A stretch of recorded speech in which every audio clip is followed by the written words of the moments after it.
ಮೃತ್ಯುಂಜಯ ದೇವಸ್ಥಾನದ ಪ್ರಧಾನ ಅರ್ಚಕರು ಅಂತ ಕೇಳಿ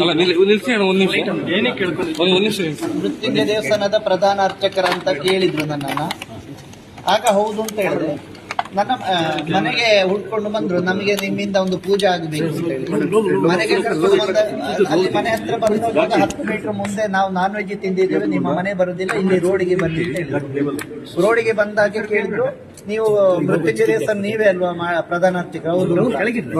ಅಷ್ಟೊತ್ತಿಗೆ ತಾರ ಮರ ಹೊಡಿಲಿಕ್ಕೆ ಶುರು ಮಾಡಿದೆ. ನನ್ನ ತಲೆಗೆ, ಇದಕ್ಕೆ, ಮೂಗಿಗೆ, ಕಣ್ಣಿಗೆ, ಎದೆಗೆಲ್ಲ ತಾರ ಮರ ಹೊಡೆದ್ರು. ಅಷ್ಟೊತ್ತಿಗೆ ಅಮ್ಮ ತಡಿಲಿಕ್ಕೆ ಚಾಕ್ ಹಾಕ್ಲಿಕ್ಕೆ ಬಂದ್ರು. ಅಷ್ಟೊತ್ತಿಗೆ ಅಮ್ಮನಿಗೆ ತಡೆಯುವಾಗ ಅಮ್ಮನಿಗೂ 4 ಮೆಟ್ಟಿದ್ರು. ಹಾಗೆ ಮತ್ತೆ ನನ್ನ 4 ಪೌಂಡ್ದು ಒಂದು ಚೈನ್ ಇತ್ತು, ಅದು ಅವರ ಕೈಲಿದೆ. ಒಂದು ಉಂಗುರನೂ ಇದೆ, ಆ ಉಂಗುರ ಕೂಡ ಅವರು ಕಿತ್ಕೊಂಡು ಹೋಗಿದ್ದಾರೆ. ಮಂಡೇಟ್ರಿ ಅನಿಲ್ ಅಂತ ಹೇಳೋರು ಮತ್ತೆ ಅವರ ಜೊತೆಯಲ್ಲಿದ್ದಾರೆ. ಇದು ದೇವಸ್ಥಾನದ ಗಲಾಟೆಯಿಂದಾಗಿ ನನಗೆ ನೀವೇ ಕಾರಣರು ಅಂತ ಹೇಳಿ ನನಗೆ ತಾರ ಮರ ಹೊಡೆದಿದ್ದಾರೆ. ಮೃತ್ಯುಂಜಯ ದೇವಸ್ಥಾನದ ಗಲಾಟೆಯಲ್ಲಿ ಅವರೇ ನೀವೇ ಕಾರಣ ಇದಕ್ಕೆ ಅಂತ ಹೇಳಿ ನನಗೆ, ನಾನು ನಿರಪರಾಧಿ, ಬರೀ ಅರ್ಚಕ ಕೆಲಸ ಮಾಡ್ತಾ ಇದ್ದೆ ನಾನು ಅಂತ ಹೇಳಿ ನನಗೆ ತಾರ ಮರ ಹೊಡೆದಿದ್ದಾರೆ. ನೀನೇನು ಮಾಡ್ಕೊಂಡು ಮಾಡು, ನಾನು ಏನು ಕಿತ್ತುಕೊಳ್ಳಿಕ್ಕೆ ಆಗುದಿಲ್ಲ ನಿನ್ನಿಂದ, ನೀ ಏನು ಬೇಕಾದ್ರೆ ಮಾಡು.